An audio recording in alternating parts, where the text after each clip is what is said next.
Hello, everyone, and welcome back to the Polymath Experience. I'm your host, Polymath, and today I'm introducing you to someone who I kind of consider like a guardian angel of the space. You can always expect a meaningful and well thought out contribution from him. His empathy and his kindness and his open mindedness have no limit. And he's known among other things as the co founder of ArtsDAO, which is arguably the number one community in the Middle East. And I knew instantly upon meeting him that we'd be friends for a long time because he basically embodies everything I value in people. I've been looking so forward to this conversation. I'm so happy that this day is finally here. Uh, Rahim, welcome to the show.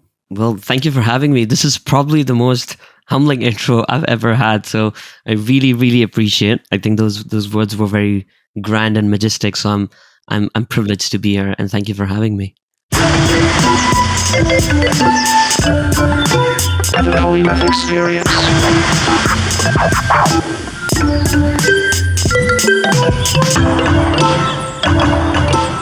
Yeah, it's my pleasure, and they're also true. Like you were very highly recommended. I knew you, and then you came recommended by 10-8, our friend in common, who I Mm. appreciate a ton as well. Man, you've been busy these past few days. How was London? How was FBS? It's been absolutely crazy. I feel like it's kind of nice to see even in like the most bearish times of the Web3 space that you see like all these Web3 events kind of like really pop up all around the world. So I traveled to London for Zebu London, which was an NFT focused conference, but it was more on the builder side. And I think it's quite important to kind of go to these, contrary to what a lot of people believe in this space. They look at it like from a very corporate point of view, but I think at the end of the day, you have to realize the tokenomics, the business structures behind any project, whether it's like your like like whether it's art blocks or whether it's like your PFP projects, whatever. There's like a business behind it, and just like learning the ins and outs and what VCs are talking about, or what are the gaps with like security when it comes from a top level holistic approach. I think it's kind of nice to surround yourself with people who are very well versed in the field way before a lot of people came into the NFTs like myself. So I love going to these events because I find myself in rooms with people who are pretty well known way before like the NFT space popped up. And I think there's a lot of knowledge to absorb on that end. And then jumping to Future Blockchain Summit, FBS has been like absolutely crazy. So that conference happens every year in Dubai. Compared to like last year, like it's almost like 6 to 7x bigger than it was last year, which is absolutely bizarre if you think about it in theory, because last year things were a lot better. But like I myself like living in Dubai, where I know like Web3 is doing really well. The regulation is kind of very pro it. I was shocked when I went at the event, the amount of protocols and chains and people building like gaming protocols and metaverses, people like creating. Like I was absolutely shocked to kind of see like such a big turnout all the way from the exhibitor end to seeing so many people involved at the end. Like it was like I was blown away. So that has been like really nice meeting some people from around the world. I met like a bunch of people from Australia, from New Zealand. I met the team from Horizon Labs, from Animoca. They were all here. So Nice. it's been quite amazing, quite hectic at the same time, but I absolutely love it. It's really cool. Like it's the first time where, in a sense, this bear market doesn't feel like a bear market because there are still a lot of people building who don't even mention it. They're building as if the market was normal, and that's what it looked like in your Mm. videos. Yeah, I think it's like a cliche thing. Everyone keeps saying that this is the best time to build, but it is true. Like because if you're able to plant the foundations right now, then when you have institutions or projects and brands all the way from fashion to music to cinema to anything that are be going to looking into this space, they will want to reach out to people who have like a good fundamental knowledge in this area. It's funny because I had like a very big realization in the last 2 days, which is something that I never like really thought about. That I realized that all of us in the NFT space are kind of a lot more rarer of a commodity than all of us realize in the crypto world. Because I went to this conference and I met so many people. I basically got three discussions where I'm going to be meeting these people because they want me to join them in a consultancy capacity or like an advisory capacity, and this just happened like in a day. And I was like, whoa. And the realization I had was that a lot of these crypto folks are still not familiar with the whole NFT space at all, but they realize the value of it because they realize the value of Web3 and ownership and decentralization. And I was like, whoa, this is like quite like an untapped market, because like you obviously have everyone talking about mass adoption in Web3. So they're talking about the general public, but we are not talking about the people in the crypto space, which is 98% of what the whole Web3 space is. Oh man, that's so interesting. I don't know. It felt as if it naturally had you were in crypto, and so you noticed what NFTs were. But I didn't realize exactly. What do you think the size is, or like the proportion between people in crypto and people in NFTs? I would say like the NFT space has, like, if we are talking about Ethereum, for example, there are like 8 to 10,000 wallets that are trading on NFTs, which is nothing, which is literally a drop in the ocean. Just to give you an example, in April when PayPay launched, PayPay had about 120,000 holders in a matter of like 4 to 5 weeks. Like, so just like look at the scale of that, right? And like we've had maybe back in April we had like max 20,000 wallets trading, and that's the entire NFT space. And I'm talking about PayPay one coin, which had like around like 110 to 120,000 holders in a matter of like 5 to 6 weeks and stuff. So that just like shows you that. And you still see when all this ETF noise that's happening in the space, that you have like such volatility in the market, that there is influx and outflux of money happening, which you don't see anymore in the NFT space, even with big news. Even if there's an acquisition of like a gaming studio or like something cool being announced, you don't see things pumping like we didn't see like a crazy ridiculous pump when the Pudgy Penguin toys were announced, which you would have seen in 2021 or 2022. We didn't see that, but you're still seeing that. Oh, like, you had that fake ETF news that was all over Twitter a couple of days ago, and the charts went up. And so you don't see that in the NFT space, which just kind of shows that how much influx of money there is in crypto compared to NFTs. I had a real bull market moment. I think it was today. There was because the Artifact team hasn't really communicated a lot directly to the community. They've had a very corporate type of communication these past few months. And I saw that Zaptio had done a space yesterday with Leap that inspired a lot of people. And I went to look at the chart instantly, expecting like a 20% or 30% increase, because that's what would have happened if we'd been in a bull market. Nothing, zero, nada. We're not there yet. I think it's interesting, but like I would, and maybe this is like a level of hopium in it, but I think in some ways I feel like a lot of the market has stabilized, and I think that's great to see. We've seen like for example, clones being between the range of like 1.1 to 1.25 for a couple of weeks now. You've seen Bored Apes being around that 24 ETH for a while. So if anything, I think I've been saying this for a while, which kind of sucks for the people who are going to get the brunt of it. But like a lot of these collectibles have to essentially have like a big influx of change in holders, of the right people getting in for the right value they provide. So if Artifact is being seen as a sneaker project long term, or like a apparel fashion project, that at some point all these holders who got in it for the wrong reasons, sadly, especially if they bought it at peak levels, have to unfortunately exit this position on the basis of actual people who are into sneakers and the fashion line come in. And that's when you'll have people like holding it like really, really well and being like, okay, I'm in it for the long term. I know what this project is building. There's way less downside. Like, I think there's way less downside now on a lot of the projects, on especially on clones and doodles side. Like, I feel like they're at like 1 to 1.2 ETH range. Of course, I'm saying this relatively, and it's funny we say that because we are all a bit privileged in the crypto space. But I think there's less downside, even if they drop by 50%. it's only half an ETH in retrospect.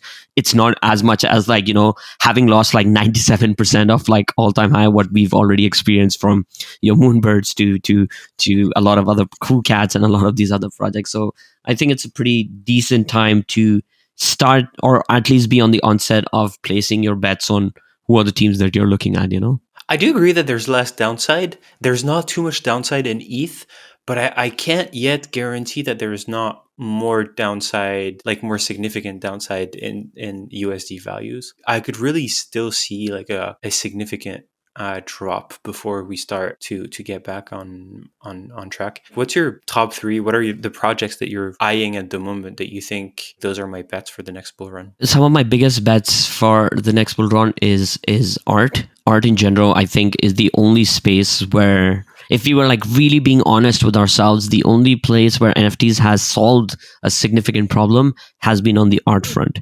So art is like a lot of art blocks collections. A lot of artists are definitely some people I've like really been collecting or placing my bets on. But if we are speaking on the project end, to me, no, anything. Well, I would just say on. So maybe I'll give in both categories, right? I think that would kind of help. So on the project side, I would say for me, any project that is building outside the Web3 bubble is where I think I'm gonna place my bets. And by that, I know a lot of people already have plans too, but I've not seen, or I have like a level of confusion, which hopefully will clear over time. But my top bet is I definitely am like a big believer on the Bored Ape Yacht Club. I just think that if there is one project that has made noise outside, for better or for worse, outside the space, has been that, like, if you tell people about NFTs, like, they know what Bored Apes are, but they wouldn't know like a lot of other projects. They wouldn't know what like an Azuki is or something. So I feel like there's like an element of noise that Bored Apes, because of all the celebrity stuff or all this other stuff that had gained. So I think that's my bet. My other biggest bet, even from a portfolio allocation point of view, is Pudgy Penguins. I think it's a no-brainer to me. I think just because like they're building like a bigger ecosystem outside the space, they're going at like a very nice mass market way. They've kind of hitting all like verticals, from like a mini, like, online gaming side of things, because people loved playing Club Penguin back in the day. You have like the toys element, they're going down like, with some like food stuff, with like their cookies and everything. So I think that's definitely a very strong bet of mine, because with my ape, I obviously just have one ape, but with my Pudgy assets, I have a lot of Pudgy ecosystem assets. So that's probably my biggest allocation in my portfolio. So these are my top two. My top three, I have a bunch of projects that I feel like are competing in there. I would say Omnivores, Chimpers, Clonex, and Doodles are the four projects that I'm like, okay, like these would be the place where I place my bet and see what happens. Because I feel like all these projects are building something that's beyond just the hype Web3 space. And I think that's the holy grail of where this space needs to go. And I think on the art front, I think there's going to be definitely a bunch of generative art projects that are going to do well. Some of the curated art blocks collections, I think, are definitely grails to look at. And then you have like artists like Siobhan, photographers like Tyler Key, Kat Simmered, obviously artists like DK Motion, of course. And I think one of the biggest artists right now is Rafiq Anadol, with like the acquisition of his artwork at MoMA. I think those catalysts are going to play a huge role. So those are some of my interests on the art front. You just taught me that it's Oni Force and not One Force. I've been calling it One Force in my head for a long time. Hey there, it's me again. If you're enjoying the content, you're going to enjoy this because you're going to have the ability to support us. I want to tell you about our partner, Wasabi Protocol. It's an option-based protocol that allows people to make bets on certain NFT collections. But that's not all, because what is right now NFTs could be anything in the future that is tokenized. They are on the brink of powering one of the most important layers of the future financial markets. I'll give you a couple examples of how you can use it right now. Imagine you have an NFT that's gained a lot of value because there's been a speculative hike, and you want to keep that NFT because it's dear to you, but you also want to capture some of its value. After it's increased a lot, you could bet that the price will decrease by staking a little bit of capital. and capture some of that value on the way down, which means that you get both of those aspects that are important to you. You get money, but you also get to participate. And the second one is, if you're convinced that a collection is going to go up, you can bet on that by risking some capital and not the price of the whole asset if you don't have it. Go check it out. The links are in the description. wasabi.xyz/r/the polymath experience. Thank you so much for checking them out, and thank you so much for using that referral link. If you do, always do your research. Only use tools and amounts that you're comfortable with. Remember that all financial investments carry risk. And back to the episode now. I really need to start. I suck. I had Brian Brinkman as a previous guest, and we had a great conversation. And I feel like I should have a lot more of these because you guys have a great eye for art, and not only a great eye, because it's not enough to have a great eye. You also have to really understand yourself and collect for the artist and for the art, and not for the expectation that it's going to do well, which is something that I'm still struggling with a little bit. I agree with that. I think there's no doubt about that, and I feel like this is what this space kind of had to flush out. A lot of people who got in it because of there was like a lot of attention, and I think it's completely okay. I know a lot of people demonize it. I don't think if people were there to buy these people's art for whatever reason, I think there's nothing wrong with it. I always say that you either buy art or you collect art. And those are my words, my definitions. I'm not saying these are the official ones. But what do I mean by that is when I'm buying art, and this is usually me buying it on like a very surface level. So I'll see a particular color palette or like a concept, or maybe I had a conversation with the artist. So these are pieces like I'll be like, you know what, I just want to own them. They resonate with me, or they remind me of a moment in my life. I'm not going to like dig up history and be like, oh, what was like your last sale and things like that. And these are pieces I buy just because I'm able to and I enjoy it. So I think that category for me is different. I think there was a group of people that were in this category in 2021, 2022. I see nothing wrong with it. At the end of the day, if there's a market for people to buy art, there's no argument there. Then I believe there's the collecting side of it. That's where you're looking at it. Okay, I'm collecting this art. I love it. I'm maybe going to hold it. Maybe like 5 years, 10 years later, I'm going to sell it or auction it off, maybe for my personal benefit, or maybe to actually highlight the artist in some way and kind of accelerate their journey. And this is where I feel like knowing the history of why they're creating and what their story is and what their narrative is, that's where it kind of plays a role, at least for me when I'm buying art. I like this distinction. Let's backtrack a little bit, because you were telling me about your background before, and I like from molecular biology to design to filmmaking, like it's such a weird and atypical journey, and it feels almost perfect for getting someone into the space, because it attracts like misfits. It attracts people who couldn't really find a nice way, a nice place for them in the previous paradigm. What was your hook into Web3? What was that moment where how did you discover it, and what made you stay? I have a very good friend of mine from high school. His name is Ridwan. So he and I went to like school together. We had like a band together. We were in like science classes together. We've traveled a bit. And he was the one who reached out to me, showing me a picture of a moon cat and being like, if stuff like this can sell for $3,000, why don't you like look into this space? And I'm pretty sure if there was anyone else who sent me that, I probably would have not looked. But like that friend of mine, he's probably like one of the smartest people I've ever met. He's been part of multiple startups at like a very young age. And every time he worked there and he left there, those startups ended up being like acquired by bigger companies, or they ended up like completely like skyrocketing. So he's one of those people that I look up to in life a lot. And like the moment he told me, I was like, okay, let me look into it. So this was, I think, around like January of 2021. And then I've kind of like snooping around and I was like observing. I had like a lot of photography elements because I used to be a fashion photographer before.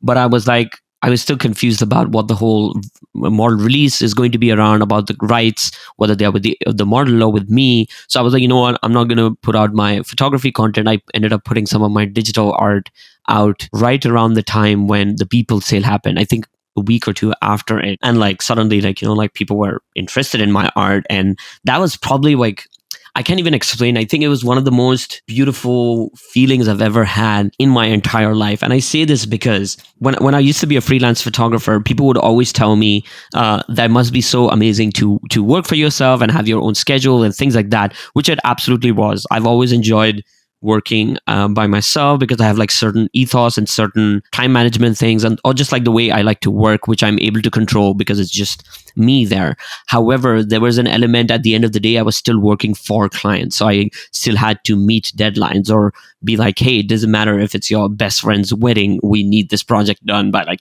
XYZ date. So of course, like I could pick and choose my projects, but I was still tied to Yeah. certain clients and stuff. However, when I ended up selling my art, that was like the peak of that, because I was like, I created this art. So this art piece I had, it was called Garden of Eden, but it was done almost in space. So there was like almost like a tree in the middle of the space, and there was like this ocean, and there was like this astronaut rowing into and going to that tree in a boat and stuff. So I was like, it's so wild that I just created this piece out of my imagination. It's like the most abstract thing ever. And there's someone around the world who's like, you know what, I'm going to pay a couple of hundred, or like, I think $1,500 for it, which was like, okay, this is wild. So I think that really got me hooked, because I was like, that is the day I really felt what being independent really, really means. I would be like, that was my biggest hook to be in this. Ah, I love this. It's really inspiring. And we have that in common, that we believe that Web3 is before anything a human connector, and to have it illustrated in such a way is amazing. One other thing that you said that I love, and what that I think means says a lot about your character. You were telling me that music is another person in your life, Mm, and I can take it as face value, and that's awesome. And you were telling me about the styles you love, and it's so diverse and interesting, like you are. But I also think that it shows a certain sensitivity that I think is important to succeed in this space, whether it's for collecting or for buying things. It's good to not just act on your brain and on your analytical thinking. I think it's mm, important to access that other part of you that mm, you have. And I was wondering if, because sensitivity is not something that's very easy to nurture in our society, and especially in men. And I was wondering, is this something that you actively have cultivated about you? Is it something that at some point you try to maybe rid yourself of to fit in more in society? What's been your relationship to that sensitivity? Beautiful question. Wow.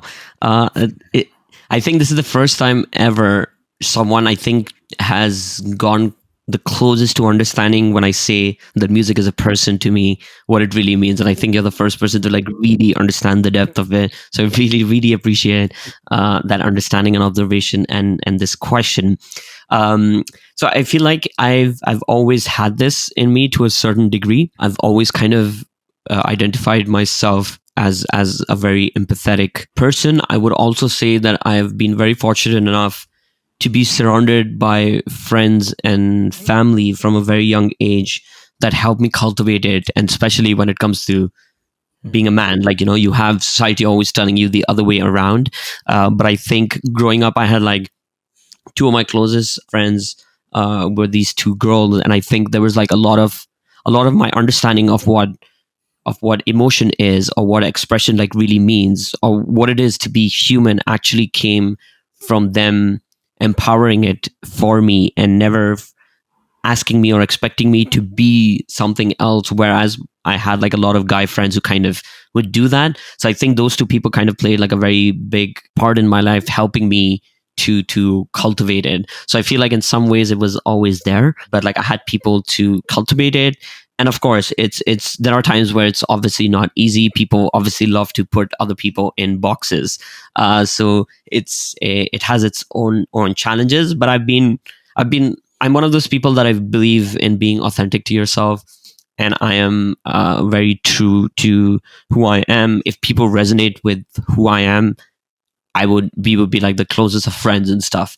And if you don't, it's completely fine. We are not cut from the same thread, and that's okay. You can be, or you can associate with yourselves, whoever you want to do with. So, but if we don't vibe, we don't vibe. No hard feelings, and I wouldn't want to waste my time with them. I don't expect them to waste their time. We don't have to sit and convince ourselves. I just feel like I'm kind of pretty authentic to it when it comes to that. What's really mind-boggling about you is that your authenticity, even though you mostly communicate via text format, seems to transcend the digital. Because I've seen you have takes, have opinions that voiced by someone else would have created a form of backlash or a form of you don't know what you're talking about because it doesn't fit into their view of the world. But somehow the way you portray yourself on the internet and the way you express yourself seems to just transcend the format, and people see the authenticity, and it digs them, it allows for them to dig into being a more authentic person in how they respond, which is I don't know, there's a story, there's a case there that we need Mhm. to dig deeper in. No, that's very nicely said. I really really appreciate it. I believe that there was this awakening I had like a couple of years ago, that let's say if you and I, we have an opposite view on like something that's very crucial, okay, on like an humanitarian front. Let's say it's very crucial, and I'm completely against on something that you said. The issue becomes, if I shun you out, or if I remove you from my life, or like, I'm very aggressive to your take. I feel like it doesn't fix anything. It doesn't add any value, because I can sit and talk with my friends, and like we can vibe with like on a humanitarian issue and be like, oh my god, I totally agree with you. We so get it. But that's not fixing anything. That's not adding anything, because we two are already on the same page. The actual conversation I would want to have would be with someone like you, because we need to fix that gap. We need to realize that, am I misunderstanding this, or you are misunderstanding this, or where is it coming from, or why is that nuance even there to begin with? So I have this tendency to like really sometimes even actually try to be conscious of it and be like, okay, if there are people who don't agree with this or who don't see this, why is that? And how can we find a middle ground to kind of have an effective communication, so that even if this person feels like they don't want to publicly on the internet admit that they were wrong or right or whatever, that they actually go away from the conversation and go on Google and search what I said or the conversation that we had. And I feel like that's very important, because I was having this discussion with a friend of mine last night. I think one of my biggest learnings through life as I've grown older is the concept of, I feel like the entire world tells you that everything is black and white, which is like the most like ridiculous statement I've come to realize, that people put you're either part of the red pill movement or the blue pill movement. You are either one thing or the other. And I think like more often than not, that's not the case, because there is like, we are like complex beings with so much cultural differences and ideas and ideologies. And I think it's completely bizarre to kind of put people in boxes. Like growing up, one of the things you would always hear, that there were either you are either left brain or you're either right brain. Either you're analytical and logical and like nerdy and geeky, or you're like this creative, free spirited person and stuff. And I feel like I was one of those people who were kind of a mix of two. And I was like, wait a second, I love maths, I love science, I'm very geeky. At the same time, I love music, I love dance, I love cinema. Like, why is it that I'm being forced to be in a particular box? And I tend to think that a lot whenever I'm trying to converse, that I'm like, if I'm just going to get the same people who I know are going to agree with me, there's no point in having this conversation. Like, we can sit and be in that echo chamber, and what is it that really doing? But I think transcending into people who don't see the world in the same way are the people that we need to reach out to. Even if you agree or disagree, that doesn't matter. But I think it should ignite a thought for them to be like, I never thought about that. I do. It's beautifully put. And it's the only way for growth. And what I think people fail to realize is that there's no such thing as status quo or as stagnation, or we're in constant equilibrium Mm, between, and we're going back and forth, and if you're not learning, you're de-learning, mm, you're if you're not growing, you're reducing. That's what's happening. That's why it's really important that what you're saying be shared, because we need to learn to have those conversations. And what I found, I used to have a huge ego. I was really, really insecure when I was younger, and I developed a huge ego that was fed by my intellect, and I Mm-hmm. had strong. I was smart, and also like on the emotion side, like I understood people, and so I could spin things that would make people see how I saw fit. But when you're doing that, you're closing a very important door that allows you to learn from the people that are around you. Because but when you're being open-minded like you are, and being somewhat permeable to outside feedback, you're in constant growth, because you have your own data set made of your own experiences, and it's being fed constantly with the Mm-hmm. data sets of other people and with their own lessons. And it allows you to have a much faster and much more efficient feedback loop. And when someone who's being closed off is only going to grow 1x, you're going to grow 100x when you're keeping that open. And Absolutely. we need more people like you and like myself on the internet to have those conversations without judgment, without evangelism and trying to like push an agenda and push a certain way of thinking, and Mm. allowing that you may say something and it's planting a seed. It doesn't matter if the tree doesn't grow Mm. instantly. It can take time, and it will. No, I absolutely agree, and this is where, just going back to what I was saying earlier, I don't think the burden is on people trying to only force themselves to be open minded, but it's people on the other end as well. It's cultivating that environment that we let people who are not open minded to be like, how can we get this person to be open minded? One of my favorite books I've ever read, which I believe that every single person on this planet should read, is How to Win Friends and Influence People. And it talks about, it's such a beautiful book. I read it like every couple of years, and I understand it on like a deeper level. And they have this whole bit that people essentially at the end of the day identify themselves with their thoughts, with their beliefs. That's what human beings are. And the moment if I come in the room and I disagree with your thought, I'm not disagreeing with your thought, I'm disagreeing with you as a person. And going to the laws of biology, self-preservation kicks in. You have a fight or flight response. So it's almost like a biological psychological conversion need for you to fight against and be like, no, you are wrong, and I have to stand my ground as a self-preservation tactic, all the way from a mental level to a biological level. And I think it's like the moment you realize that at the end of the day, the people are, whatever beliefs they have, whatever thoughts they have is a lot more nuanced. There's a reason for that, there's an environment for that. And I think you have to kind of like break it down of how can we like really fix or work around it to get this other person to listen and have an open mind. Or why is it that they have a closed mind? Because that's not how human evolution actually works. From a biological point of view, we are wired to which is what survival of the fittest is that we are wired to be able to adapt, to have the ability to adapt. Some people do and some people don't. Certain microorganisms do and some don't, but we have this innate thing in ourselves to adapt to our environment. And if there's anything that's inhibiting us, why is that? Where is it coming from? And how can we change the power dynamic over there?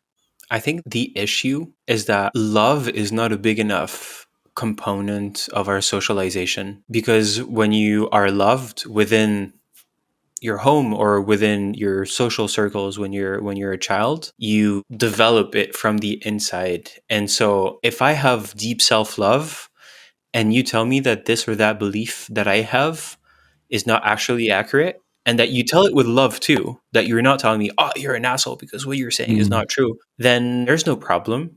I'll listen to you. I remember having this conversation with someone who I was quite close to in the business field, and I came out of, she was a mentor to me, and I came out of it, out of one conversation we had, feeling like really not very good, because she was so like tough. So and I told her like, hey, I didn't feel so good after that meeting. And she said, yeah, but we don't have time to make you feel good. Or I don't remember exactly the words she used, Mm. because it's business. And I think that's what's wrong. It's that because we are in this, oh, this is Twitter, so this is the accepted behavior. It's cynical, and it's business. And so for business, we're after efficiency and productivity. Whereas actually all of that is just human connection. And so whether you're in a work format or whether you're talking or playing a game or doing whatever, you need to act from a place of open-mindedness and from a place of love and of understanding that people are going to be like whatever they are, and it's not against you, and you shouldn't be against them, and you should just live and confront and have those opposing views and with kindness. Beautifully put. I absolutely agree. I'm excited for this one. When we were preparing this conversation a few weeks ago, you talked about the three deaths, that concept being a reason, one of the reasons for people to put uh, touches of their existence on the internet. Can you like enlighten me? I'm just gonna sit back and relax because I love this part. Amazing. Many years ago, this was, I think, in high school or college, I had this thing. So I used to have a band with the same gentleman I mentioned earlier, Ridwan, and we ended up putting our song on YouTube. We had like a heavy metal band. We ended up putting it. It has like maybe 2,000, 3,000 views. But like I love going back to it every couple of months and just looking at who are the people listening. And I love doing that because you have like the most obscure countries that pop up, that like you wouldn't hear about, like European continents and like, like South African continents, and you're like, whoa, like I didn't even know this country existed, but there's a person out there from that particular city who decided to like listen to this song for like 2 minutes and like 35 seconds, and you're like, there's something beautiful in that you don't even know if this person speaks your language or who they are, how old they are, but there's a connection. And I used to love that, and I used to, after that happened, I would always tell people to put a piece of their, especially art, on the internet, just so that it could immortalize them as a human being, because art is an expression and it should be immortalized. And it's funny because then the whole blockchain thing came, and then everyone's like, we should have like provenance. And I was like, that makes total sense. I've been talking about this for the last like 10 years since I was in high school.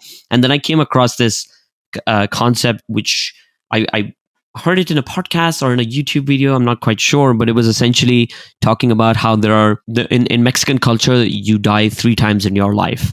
And the first death is the moment you lose the will to live. And this could be because of like a particular trauma or any major incidents that happened in your life. The second death was your actual physical death, when your heart stops beating and your brain stops functioning, when you're clinically declared dead. The third one is when the last person who's ever known you would ever say your name. So for most people, until and unless you are a famous celebrity or any famous person, the last person to ever know your name would be probably your grandkids, your great grandkids, maybe a generation or two. But after that, very likely people wouldn't know who you were, how tall you were, how did you sound. Like there's no proof of you left on planet Earth that you ever existed. And I love, like, when I came across that, I was like, I want to prolong the third death of mine. And I'm just like fascinated by the idea. It doesn't come from a place of like ego or like fame or something, but I just find, like, I look at it from like a science point of view, right? Like, your galaxy is like millions of years old. You have like millions of galaxies out there in this grand universe. Out of that, we are in this Milky Way. We are on this planet Earth. Out of like 7.2 billion people, you're this one grain of sand. And like, I just feel like there's some beauty in it, because there's in the midst of so much chaos of Big Bang Theory or whatever it is, that like things moved around for you to exist. And I just find it bizarre that thing just like stops existing. So I kind of just became obsessed with this idea of prolonging my death. And I think it's an interesting concept if you are an existential person like me. I think there's some beauty in it. I actually had like an art piece I made. It was called Sowing Seeds, and it's essentially it's a skeleton in a forest, and there are flowers growing underneath, like through the skeleton. So they're coming out through the rib cage, and they're glowing, and they're like beautiful blue, red color flowers. And the piece is called Sowing Seeds. And it's around the idea of like sowing, like, everyone talks about doing right by people, about with your family and your friends and your spouses. But like, no one talks about like leaving a piece of you behind that actually adds to the world, that you leave an impact, even if it's just one person, that like it actually has like your existence had a meaningful impact on the grand scheme of things. And it was around the idea that even after you die, you sow a seed that sprouts into like a beautiful flower, or like this glowing flower that kind of leads some sort of beauty on planet Earth. I love this because when you were talking, even after we briefly talked about it last time, I still had that third death as ego perspective of Mm. you want to prolong that because it will make you feel good and valued, that people will still be talking about you. And then as you were talking, it made me realize that if you're a beautiful person, if you've worked hard to become a good person, and to be able to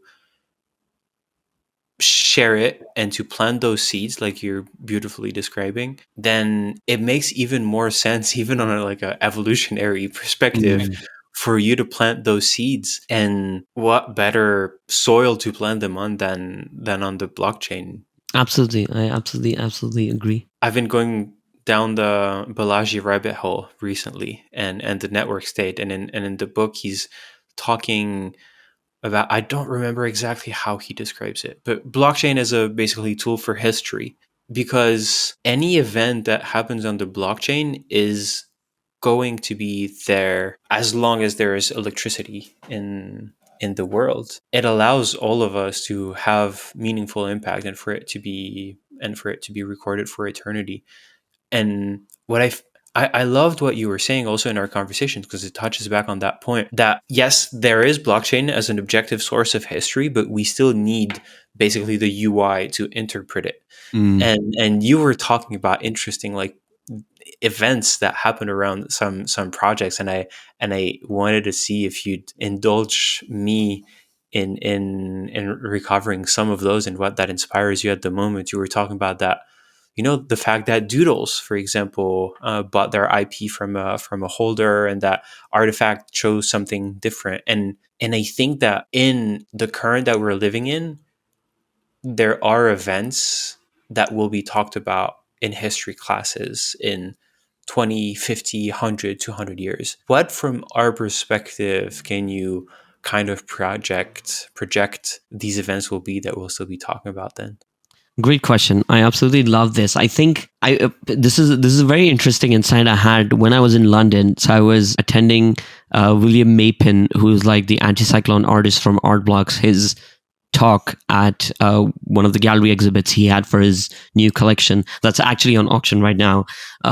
So he and like a couple of other people were on that panel, and there was something that was like very like I never thought about it, but it seemed so obvious when the moment she said it. And she was talking about that in 2021 everyone was talking about how artists this is great, and like auction houses and galleries are like this evil corporations that are just like eating money in the middle, and it's the artists who need to be independent and provide value and this and that and stuff. And I think over time we realized that there's a lot more art galleries and auction houses do than just take that chunk of money and stuff. The other thing that she said, which absolutely resonated with me, is it's such a bummer I don't remember her name, but she was like that art galleries are very important in this whole blockchain ecosystems, because they are the only ones who are actually recording the history of what's actually happening in this space, and kind of putting it all together and kind of exhibiting it and providing like what does that history like really mean.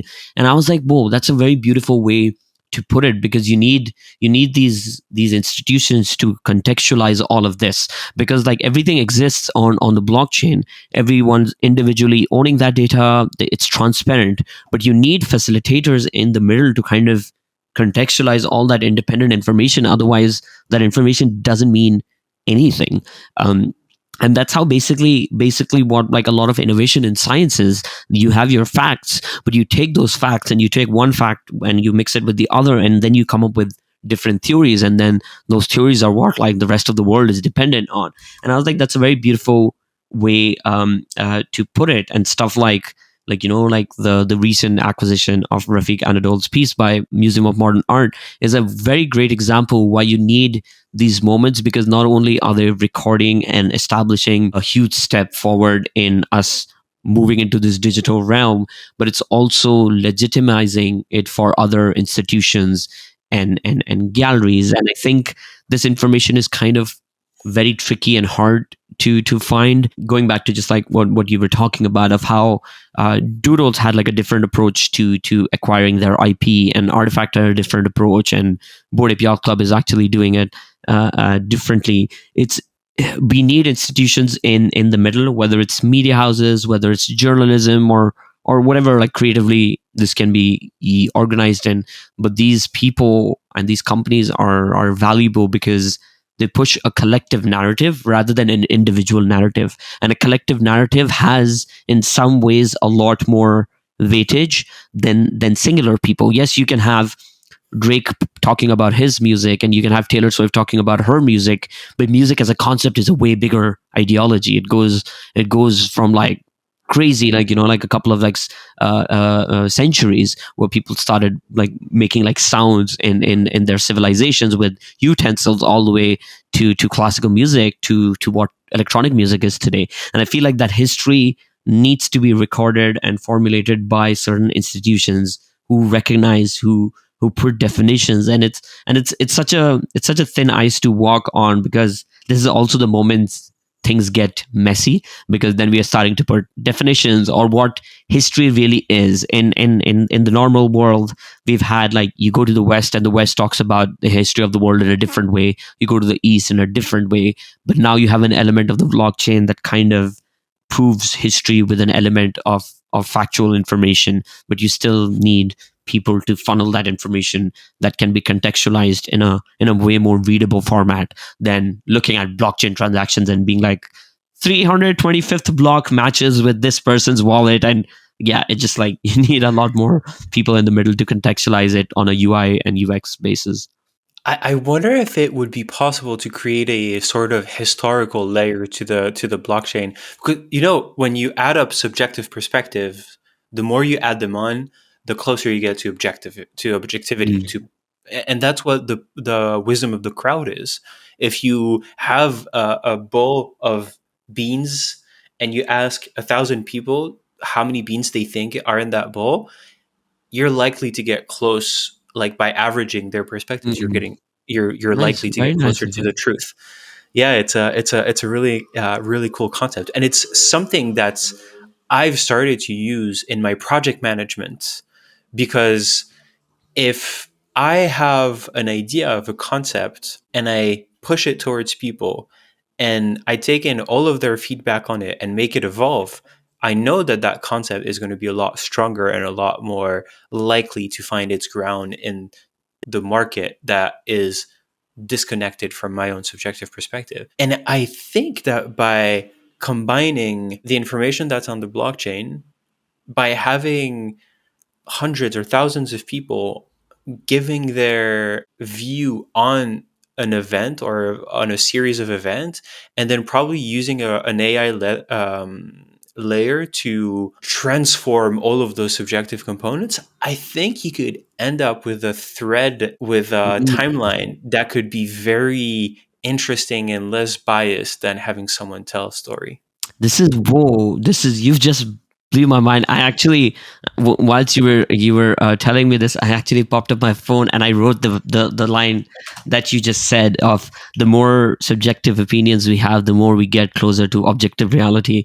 Whoa, this is probably like one of the most profound things I've heard in a very long time, because it makes sense on every level, from all the way from science to psychological to cultural to humanitarian, everything.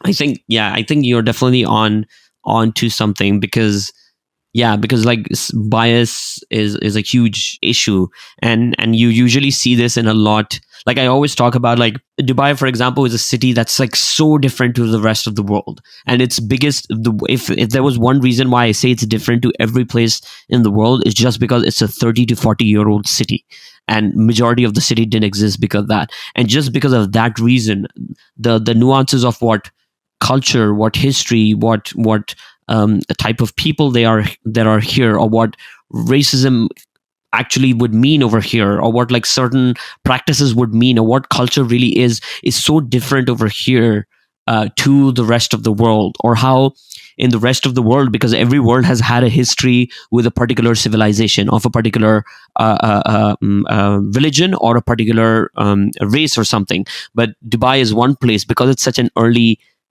city, it does not have any history, so we don't have any overarching civilization, or any particular parameter kind of dictates the culture of this space. Yes, it's in the Middle East. You have Islam as like a very big cultural and religious component to it, but like being in Dubai and traveling to all different parts of the world, I've come to realize that P- Dubai is a lot more open to other cultures than we actually see in the West. And I'm not saying this as a positive or negative, but I'm trying to break it down why that is. Because in other countries, and I understand too why that is, removing the right and wrong element from it, is because in Dubai you don't need to have these conversations of trying to educate people that, oh, all skin colors are same, or all people from different religions are same. You don't need to have these conversations, because if you were being born and raised in this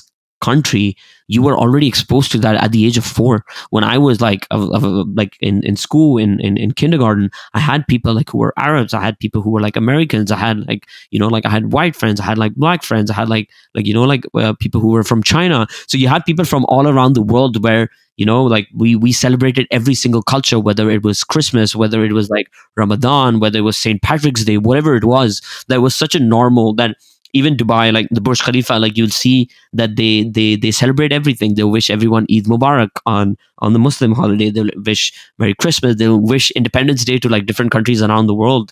And I think it's so interesting to see that.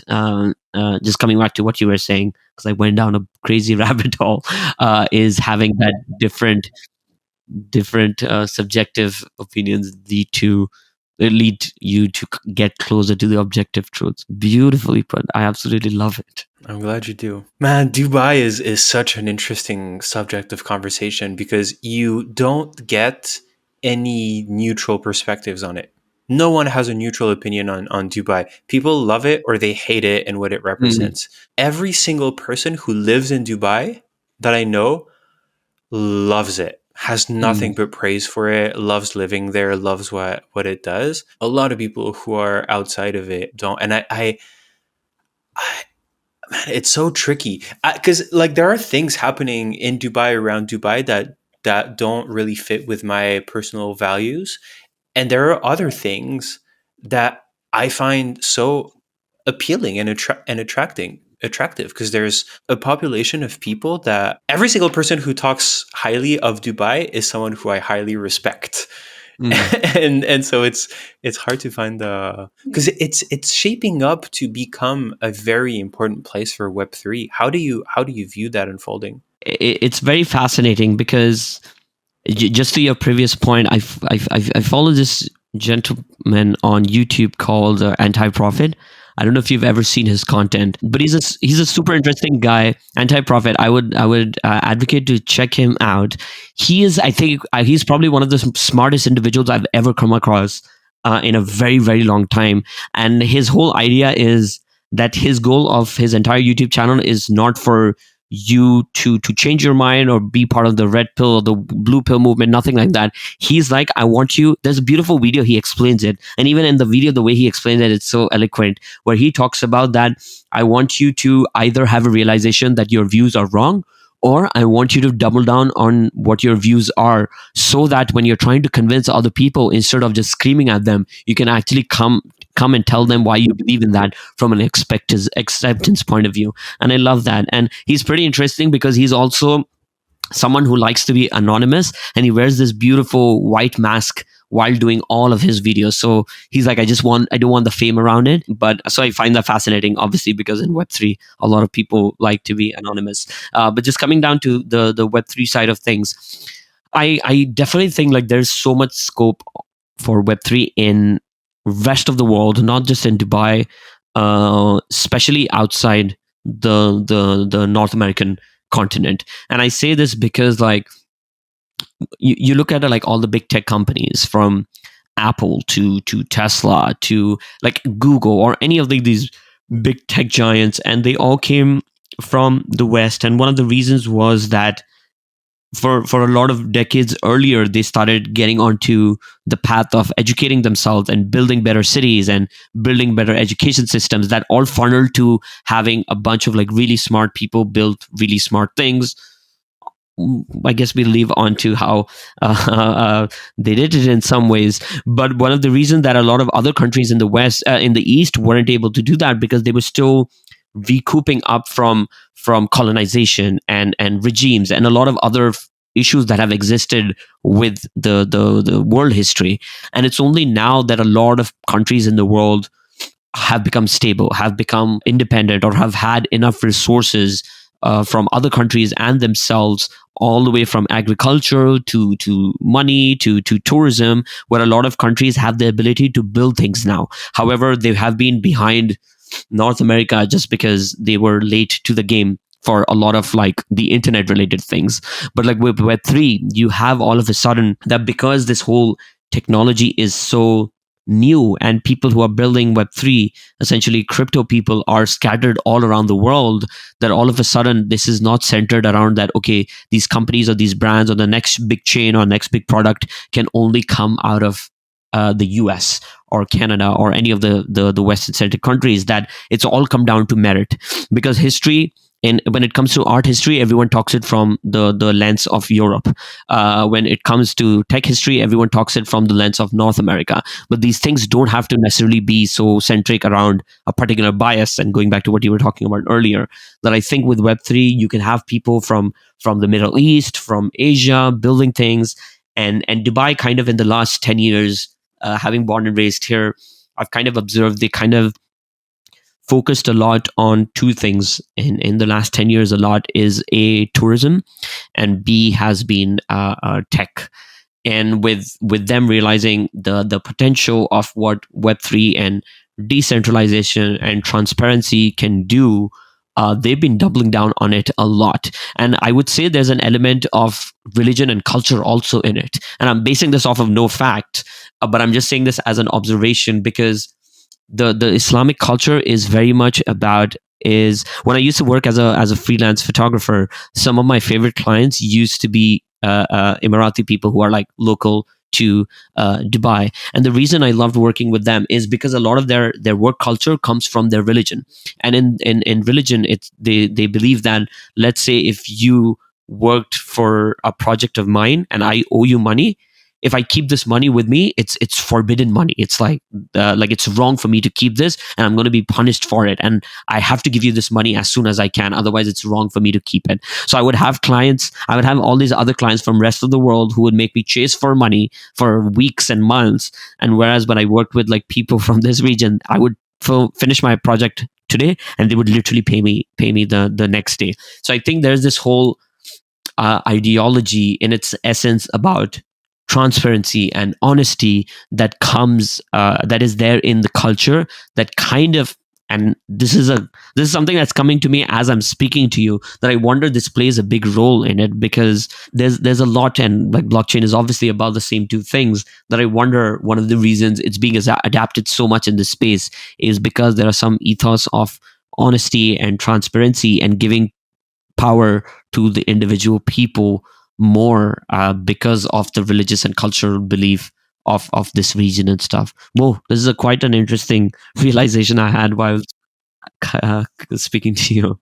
It ties beautifully into what I was thinking as well of Dubai, whether you like it or not, is physically very well positioned to play the role that it's trying to play right now because it's in the center of everything. Like it would be hard to imagine a place that would be better connected to Europe, the US, Asia, and Mm, Africa. Like it's right there. And also because of its diversity, it means that I don't know, I'm imagining a sort of shape that starts from the ground and kind of like powers up into the mm, network mm, and so it feels like a perfect place for the type of endeavors, initiatives that we're having in Web3 to be born and to thrive in. No, I absolutely agree. I just realized that why did I start the whole anti-profit thing, and I don't even know where did I end it. But essentially, in one of the bits, he was talking about that in some ways you kind of have to pick and choose your pros and cons, regardless of where you decide to live in this world. Unfortunately, there is no perfect place where you can get everything what everyone wants. And he was essentially talking that, oh, whether you live in Bali, whether you live in Dubai, Singapore, New York, there are some things that you have to give up to get certain things and stuff. And I think if you look at it from like a holistic approach where you're literally making like a pros and cons list, and I'm in no way saying that any country or any city is perfect or can be, but then when you're putting down your parameters and you're like, okay, crime rates and things that you would assume, things that are the top of the barrel when it comes to survival of humanity, and then you're looking at crime rates and sustainability and like, just like basic fundamental things that you think, security and like things that you think are important to human survival, that you look at, you're like, I can see why I could find myself living in Dubai. And I think that's very fascinating to see how that with Web3, Saudi Arabia is also kind of absolutely focusing on AI and Web3 a lot as well. They got like people like Neymar and like Ronaldo are playing for a sports club over there. So it's been an interesting shift in the entire world dynamic of what the future is going to be like, and it's an interesting time to be witnessing all of that, I guess. And you're making me realize that, yes, there are things around the UAE right now that are very obvious that you might not resonate with. But in the rest of the world, those things exist and have existed for longer, and we don't even question it because time is doesn't really exist. And if you're gonna try to look at things from a moral perspective or from a value perspective, like Europe was the birth of slavery. Mm. So no one should want to live in Europe. And then the US was, well, a second place of slavery and a place of absolute carnage when it comes to war crimes. And so it's a little bit hypocritical to look at other places and say, yeah, they're not doing it right, because I don't think there's a single civilization that's actually done it right I agree. until now. It's like a self-preservation thing, right? Like everyone wants to believe where they are or where they're choosing to live is the right place. So it's easier to be like, that's a wrong decision, that's a wrong decision, and that's fine. For me, at the end of the day, I think there's nothing, and I say this because my parents are from India, and I know how the country work. I go there like once a year. I know the what the country struggles with, the potential of it, but the crime rates, the poverty, or like the struggles that people have. When I go there, I realize that what problems and struggles really fundamentally are. Like I have like some of the craziest stories even in my family that once you hear, you're like, there's no way this is not out of a movie and stuff. So for me, like I think the top thing that I feel like no one can convince me otherwise is the safety aspect of it. Like I think like safety to me comes above every single thing, and I just can't imagine. I just can't imagine myself living in a place where that's not my priority, to the point like I think I've become like way too privileged with the idea of what safety really means. I was speaking to a friend of mine in US, and we were talking and her connection was bad because we were on Google Meets, and I was like, why don't you get closer to the router? And she was like, no, I have to keep an eye out on my daughter because she's playing outside. And I was like, but she's playing outside, she's in your house. And then she was like, no, but I still have to keep an eye just to make sure that she's safe. And I was like, whoa, like it didn't even occur to me that I was like, what's the big deal? Like, you can let her play. She's pretty grown up to not to know that she can't just like cross the road or something. But that wasn't her concern. Her concern was the safety of her kid being watched by someone or whatever. And I was like, whoa, because it's something that like like like it just like doesn't happen over here at all. And which is why I'm never exposed to it. So when she told me, I literally had goosebumps, and I was like, I can't imagine. And of course, I again say this from a place of what privilege means to me or where I am. I'm not married, I don't have kids and everything, but I'm just like, I just can't imagine ever being in a place where I have to constantly worry about my spouse or my kids, whether they're going to like school or college, or I just can't. Like that life sounds like absolutely like full of anxiety to me. That I'm like, oh, I don't know what's going to happen in the school, or if there's going to be like some crazy shit happening there, or something happens when they're coming back. Like that idea to me sounds so scary, and that's why I love living in the city. I love traveling all the way up, all around. I love London as a city of like culture and like the amount of history and art they have. But like when it comes to like ease and safety and security, like I think Dubai is Dubai for me. Man, I really need to come and visit. One thing we have in common is that we're both disproportionately driven by empathy. What for you is the case for empathy in the world we live in, especially in business? And do you also think that maybe it at least in part comes from a slight place of privilege because we feel like we can be empathetic? It's a very interesting thought. I've never thought about that. What if it comes from a place of privilege? Because in some ways, there's a part of me that believes that empathy is like way more deep rooted in just how our biology works. Like when we're talking about it from like a textbook biology point of view, that when a mother gives birth to an offspring, that there's this connection that she feels the need to protect it. And I think that protection comes from a place of empathy, that you know how much this person means to you, or if this little offspring is hurt, that I'm going to feel that pain. So there is a huge element of it that comes from our biological need. And I would say a lot of times, and I would say to a degree, that I think we are all born with it and we have it. And I think a lot of the way the world works kind of suppresses it to the point you think you're not empathetic, or it's a skill some people have don't have, whereas you've always had it, but it's been suppressed so much at like such an early age that you don't realize that it exists. But I think especially in the corporate and the web3 world, or any business world, I've come to realize, and this has been one of my biggest learnings in the last 2 years being in this space, has helped me immensely to the point like I've never even thought about that. Because when people would talk about empathy, I would talk about it from a more personal point of view, about like friends and like family and like relationships and philanthropy and things like that.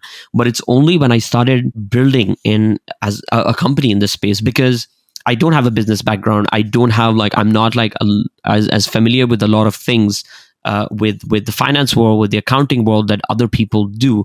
I used to be an analyst years ago, a science analyst, and then I became a creative person. So I was into photography, filmmaking. So I used to work solo. I had like a small business, but it was me, and like I used to hire some people around, but like I never had like a full-fledged business. So a lot of things of what running a business is, or what client acquisition or sales or taking care of your employees, or what all that really means is.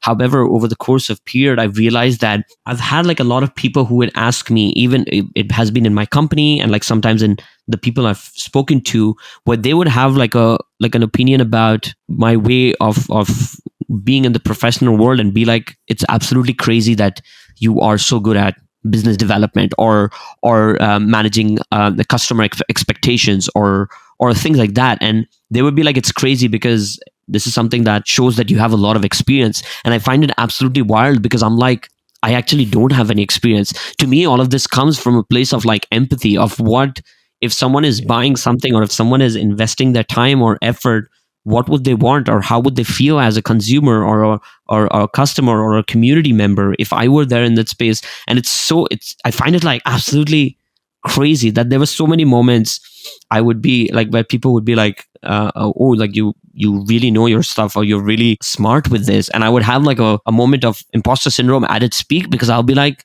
what are you talking about? Like I know optically it might be different, but I know in my head that a lot of things that you might think I know a lot about, I actually don't. There would be times, and I'm not kidding you, where one of my other co-founders from ArtsDAO, he's run like a couple of businesses, and there were times where he would just drop these abbreviations of like things that I would have to Google what they are, because I was like, too embarrassed to even ask. I would never tell him that, but he would also be the same person who would be like, that's so crazy that you came up with this idea, or you're thinking it from that point of view, because I didn't even think of it. And I would be like, this is fascinating. I don't know how is this happening, but yeah, I think empathy plays like a way bigger role in almost all facets of your life. And it's something that I hugely believe in cultivating it with your family, with your friends, with your kids, because I think it has immense value, and that's what means to be human, I guess. What do you think is the major blockage in people that's preventing them from accessing that part of their being? I would say there's an element of not being okay with being vulnerable. I would say it comes to that, because I feel like it's just considered like an element of weakness. It's associated with that if you let your guards down, people are not going to respect it. Women are not going to find you attractive, or things like that. And I feel like there's just like this notion that sensitivity and emotion and empathy are regarded as not traits that you would, that like in, especially in your early years, that people would tell you are considered to be the traits that you would expect from a top level CEO or like a successful person and stuff. Because one of the things that you hear from, you would expect if you were going to speak to Steve Jobs or Elon Musk or Jeff Bezos, is punctuality and like hard work and showing up and like, like it's your textbook things of just like hard work and capitalism and things like that. I would say that I feel like people regard empathy as a place of weakness, but I think it's completely untrue. I agree with you. I agree with you. And on top of that, we're very highly driven by data and analysis in our like frontal lobe, our frontal cortex. And at when you receive information, you're tempted to instantly observe it from that place, from an analytical perspective. And what happens when you jump to analysis too quickly is that you're this idea, this concept that you're looking at stays at the conscious level and doesn't access the subconscious level. And Mm. for me, the subconscious is where intuition lives, is where empathy lives, is where all of that lives. And so if you learn to kind of balance yourself to not always be in a place of go go go and in a proactive like, oh, I need to figure this out. And if you like, sit back and relax for a second and let the Mm. entirety of your being be exposed to this, then that's where the deeper, more nuanced, more subtle parts of your being can shine, I think. Beautifully put. I completely agree. I guess it's just being, taking a moment and just being present before trying to analyze and psychoanalyze and figure out how I can solve this or make this better or fix this or do the opposite. It's just taking a moment and absorbing it, I guess. I beautifully put. Yeah, and it touches back on what we were saying on like how do you act online if you see Rahim say something that you don't agree with, the response you're gonna give him if you instantly like jump to your keyboard like what you're saying is not true, and if you just like contemplate it for 5 minutes, 5 seconds, 15, 30, two completely different perspectives.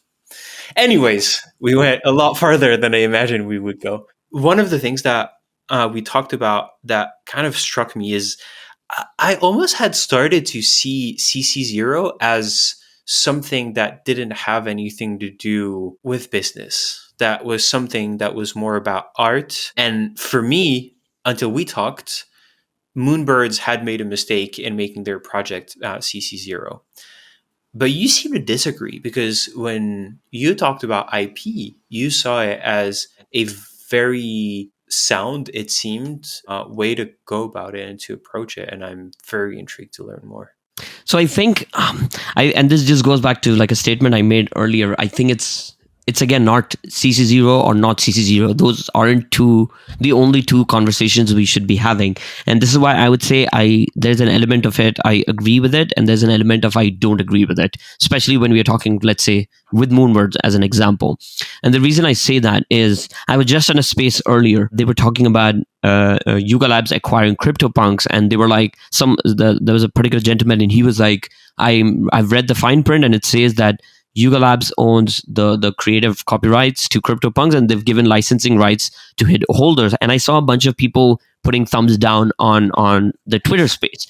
And I immediately suppressed, I want to speak in this space and talk about this. And I was like, I'm kind of confused. Why are people thumbs downing with this bit? Because the only solution around this is actually CC0. Do you want CryptoPunks to be CC0? They're like, no. But I was like, this is where people are misunderstanding what like giving licensing rights means and what CC0 is that if CryptoPunks or Doodles or Artifact or whatever project wanted to give complete creative rights to individual holders, every time things get sold, you would need to do an IRL paperwork to kind of prove the whole data. Like a blockchain transaction history is not enough, especially when a lot of these wallets don't even have KYC. So if I sold my CloneX to you, and now the rights are going from myself to you, we need a whole ecosystem to sign off of these rights to being with you, which is just like a very big hassle. It needs to have like a regulatory body involved. Like it's a whole like a complicated process. And the only way to mitigate that is a company being like, you know what, anyone who owns it we are giving them the rights to it. And that's about it. And the other way would be CC0, is that it's completely public domain. Anyone can do anything with it. So I feel like it's again like it's positive and negative. I love CC0 as a concept. I love it with the meme cards by 6529. All of them are CC0. I love it as in theory.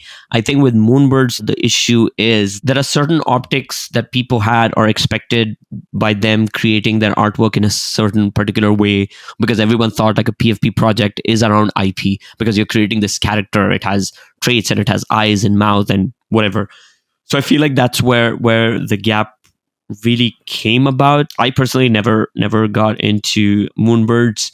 I thought the whole CC0 model is great, but it is great in theory. But I think it was a terrible move for them to make, because they were like, their team came in spaces after it, and they were like, we were surprised by the community's reaction towards CC0, which I was like, what are you talking about? Like, I was like, I'm not even as close to being as smart as some of the people in the team were, who've built businesses and companies in the traditional world way before I started doing anything in this space. And so I put them on a pedestal. Like I value and respect them. And how are you people telling me that you thought this was a very weird reaction that you didn't expect, when half of the, like 80% of the Twitter verse are always talking about IP rights, every Twitter space, every post. So I was like, that was kind of like an out of touch mechanism. But yeah, like it's a different thesis, it's a different story. The whole idea of CC0 is freedom. It's public domain. It's like everyone should have access to being able to play it. There are certain, and don't quote me on this, could I think I'm right, but I could be wrong. But like some of the more classical musics, the reason by Mozart or Beethoven, the reason you hear them in like toys and things like that like the reason you would hear it in toys and stuff is because if I'm not mistaken, at some point they became public domain. So when things become public domain, they serve a different purpose. Then they become part of like culture. Like, tell me what other classical pieces of music from early century would have been known by younger kids anymore. Like, people would not be able to name musicians from the 60s, 70s. I don't think I can. Maybe other than like a musician or two, I don't think I will be. So I think like CC0 serves a way bigger purpose that is against the idea of capitalism and making money and this and that. And if that is your goal, which is completely fine, like, you know, like I'm not gonna lie, a lot of us people in the NFT space, we are holding these projects and NFTs as assets. We see them as money driving vehicles in some way or the other. But if you're looking at it from a capitalist point of view, I can see why CC0 would be a problem, but you have to understand what it like really, really represents, you know? It's interesting because CC0 could both be a way that a brand become eternal, but it's also hard to make it be so, because it wouldn't make it wouldn't make financial sense for the people that started, except in this, like the motherfucker and Satoshi thing of, I create this, I'm making money buying it, you guys are vibing, now it's yours and you can do whatever you want with it. And which Like Motherfuckers could very well be one of those NFT brands that we still talk about in 20, 25 years, because there's something like very pure, even though it's kind of a weird word to use about them, but still. And when you were talking, it made me realize that with the rise and the current success of Pudgy Penguins, there's been a change in how we view the success when it comes to IP and Web3. Because initially it was the Yuga led movement of your ape, your IP, and so you can do whatever you want with it. Mm. And that was the successful approach. And now we've gone back to, hey, your IP is actually, we're going to use the IP and you're going to benefit from it that way. I wonder what's going to stick. Maybe, probably both. I think, yeah, I think that's a good. It's literally like the last statement that you said, right? I think that it's important to have that thinking that we don't know what's going to stick. It's easy for you to be like, okay, oh, because you guys model works, this is going to be perfect, or doodles, or this and that and stuff. But if you were being 100% honest, it's just like too early. Yes, maybe some things have a bigger probability, but I still think we should experiment. And I think, as much as I'm not a big fan of Moonbirds, I never was, but I'm glad they experimented. And I think it sucks because it comes at the expense of other people losing this and that. But like on a zoomed out perspective, I think people should experiment. And like a great example of CC0 as a concept. Again, this is not like a subject I'm very familiar with, but to my knowledge, I don't think Santa Claus as a concept originates from pure religion. I think it's a mixture of like mythic culture and like just like a story around it. I don't think it's actually from Christianity as a whole, but it's a CC0 concept if you think about it, which is why like every person, every kid on planet Earth can decide to want to be visited by Santa Claus and get presents, and it's such a big part of Christmas. And it's a culture that's been like such a huge aspect that has been affected when they say Coca-Cola is the one that changed its colors to red and white and used to be multicolored before, and then you have like such a different cultural impact today that you actually have people like dressing up at Santas at parties and giving gifts, that you think that, oh, it's a character and it's a CC0 character. And that's why no one's coming out and being like, hey guys, you can't use this character anymore and stuff. So I feel like, yeah, it's an interesting conversation to have. I think time has to play a very significant role for CC0 to mean and matter at any point. But it's fascinating to see how that works, It is. All right, we've come to that point where I'm going to ask you rapid fire questions, and you can Go just for it. answer fast or not so fast, however you want to go All about right. it. If you could only buy one NFT to hold for the rest of your life, what would it be? A CryptoPunk. If you could only hold one crypto for the rest of your life, what would it be? Ethereum. Man, I need to find everyone answers it's CryptoPunks or Fidenza and yeah, ETH, which are all very sound. I would do the same. What's been your best trade with NFTs? How much did you clear in one trade? I would say in NFTs would be Pudgy Penguins in terms of volume, because I minted like 10 penguins and then I bought like 5-6 the night after when they dropped to 0.01. I think that is a very significant profit that I made in a very short amount of time, because of course I bought my Bored Ape at half an ETH, so I know it went like, I made like a lot of it, but I only had it one and I made in chunks. But Pudgy Penguins was like my quickest and smallest, like the smallest investment with the most amount of volume profit wise. Nice. What are your top 3 favorite people that you vibe with the most in this space at the moment? Ooh, this is a tricky one and stuff. I think like some of my favorite people in this space would be Zeneca is a very, very good friend of mine. Every once in a while we catch up in IRL. So he's a very interesting person that I vibe with. Wow, this is quite tricky. I love I don't know this person on a very personal level, but I absolutely love this person's handle called Susan NFTs. And essentially, this person talks a lot about art. A lot of like, this is the only person I think who makes threads and content about art. We've never connected on a personal level. So I definitely think they would make the list. I believe in, finally, I have a friend in Dubai who I vibe with a lot. His name is Luca. He's not as active on the in the Twitter space, but I feel like he's part of that big ArtsDAO WhatsApp chat. Like there's not a day where he and I are not exchanging things, or he's not saying something in it, or we're not talking on a personal level. So I would say he's like one of my favorite people somewhere up there. But yeah, like I would say some of them. Wow, this was quite difficult. I'm glad you came out on top. What's something about you people online don't know? I have a very goofy side to me, and when I say that is I do one of the things I do in my free time is I'm an improv theater actor.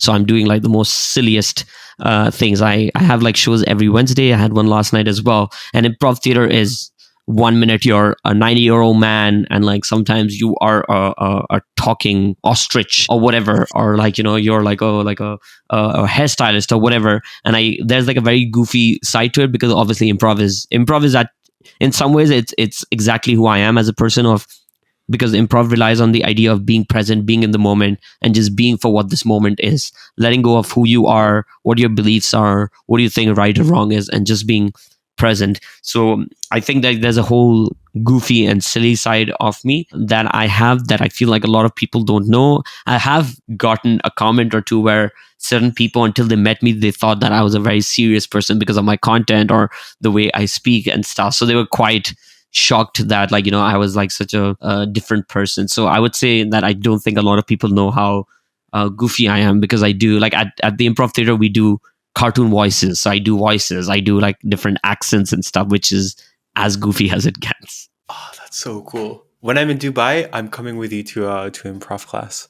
Dude, the type of improv that happens over here at the theater where I perform is rare around the world, not just here, because it's a very big it's based on this person's format called Keith Johnston, and he basically mixes a lot of elements of actual theater with a lot of like competition ideologies that he actually got inspired from wrestling in the early 70s or 80s and stuff. So like the type of format we do, it has a lot of costumes, it has a lot of props, which is very unconventional for improv theaters, because usually improv theaters don't have costumes and gear to because we have like full sets and like couches and like beds and like a whole prop set, which is something you don't see in improv theater and stuff. So it's actually a pretty fun place to be at. What's something about you people think they know that's not true?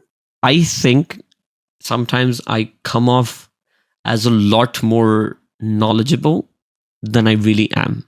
And this is not just me like being like, you're just trying to be humble and stuff and everything. And I'm not like, I'm not gonna lie. I do think I have a lot of information than a lot of people, just because of the time and effort I put into this space. But I know, because people look at me sometimes at face value because of the conversation, so they're obviously judging me from just like a very small brief period in time. So I think a lot of times people think that I have a lot more information than they think. So I would say that I think maybe like if I have like a way with words or things like that, that I can come off a bit more knowledgeable than I might be.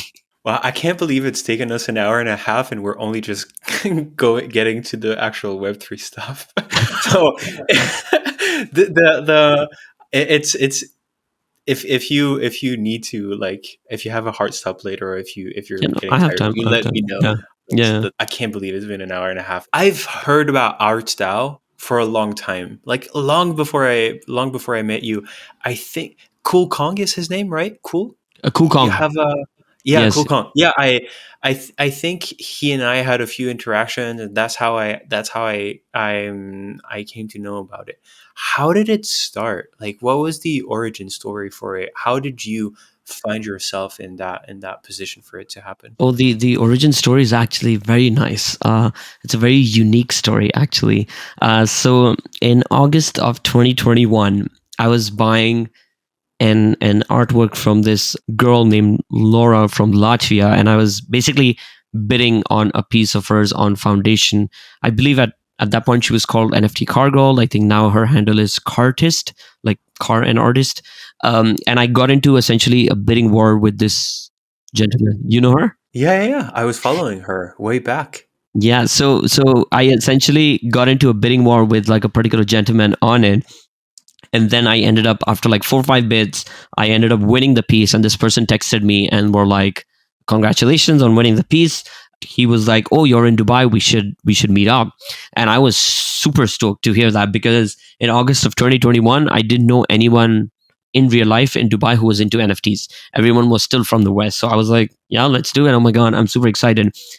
So the very next day, we ended up meeting at a coffee shop, and it was this gentleman named Anas, who was, at that point, he was working as a crypto lawyer at checkout.com.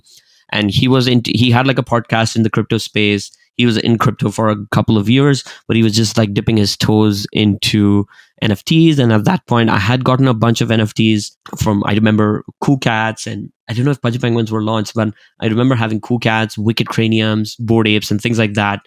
And then we just like got to talking. He ended up getting some NFTs, and then a couple of days later, we started coming across like people who were holding like 20 punks or like 10 Bored Apes or things like that. We met like a couple of people who were doing like small meetups in the NFT space at like an artist in Dubai, Crystal Bishara, who we ended up doing the ArtsDAO collection with. That we were like, like, let's do meetups. And we did the first month, and there were like 10 people. And then the next month it was 30, and then it was 100, and then it was like 120. Like it was like exponentially growing. And yeah, we just kind of like realized that some of the biggest NFT collectors from the art space to even the PFP space at that point were actually living out of Dubai. So we just kind of like started bringing people together. Man, that's so cool. It's always crazy to me how like just a small encounter, a small event can lead to something so huge, and that's why you also should not just be thinking with your brain, because like this makes no sense. It makes no rational sense. I completely It's agree. just a continuity of just encounters and discoveries, and something that no rational brained person could ever imagine. Yeah, I will not go into detail in this because I want us to focus on the Web3 end. But ages ago, and I never finished it. But like in my early years of college, I actually started writing a book on this exact bit about how you have these small tipping points in life that have like such big impacts, and like things seem like arbitrary, and everyone's trying to decide what their life or the future is going to be. But it's so funny that the most random things can change the biggest things in your life and stuff. So I resonate with that idea. Anyways, coming back to the Web3 stuff. I think that one thing that people struggle with, especially because they come from a place of they heard someone telling them that Web3 is where they can get like huge opportunities where they can make a lot of money. And then they get into the space, nothing happens, and some people get frustrated, or they kind of get this sense of entitlement of, hey, this is decentralized, I should have my place and my spot. But that's not how it works. That's not how humans work. That's not how business works. What can you say to someone who's just getting in to help them prime themselves for such opportunities to happen to them? As cliche as it's going to sound, sit, observe, and show up. There's a lot more merit to it than people realize, because this goes back to an earlier bit that I was talking about, that again, it's not centralization and decentralization. They are not the only two conversations we should be having. There are certain issues with decentralization that we don't know how we are going to combat. There are certain positives about centralization also.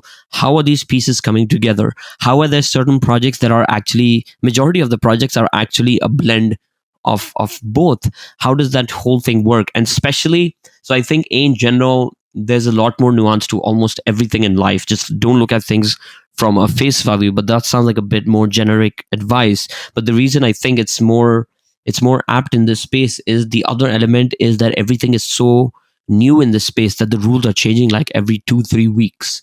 So when you already have a scenario where there are no definitions, there are no laws where you can be like, okay, this is a strategy that works, this doesn't work, where you cannot use like textbook data that we use in like a lot of other facets of life to be like, okay, this is a good investment, or this is a project that I'm going to hold. When you don't have those rules set yet, because time needs to play a role for those rules to formulate, to have a thesis proven whether they work or not, you have to realize that you have to be super open-minded and just realize that this space is very new.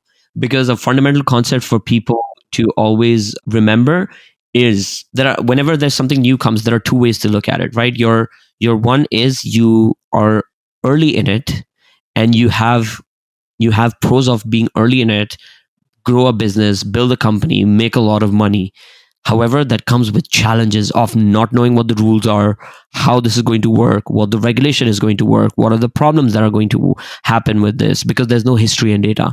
And then you have the other scenario where you wait, you sit back and observe, and then you build when there is enough data. Now, what happens is you have not been early, so you probably missed out on that short amount of time, maximum growth sort of a concept. However, the pros are that you've learned from people's mistakes. You've understood what the rules and regulations that are coming into spaces in the space are. How can you build around it? How you can mitigate a lot more risk averse things that other people didn't who came in early. And that happens with anything.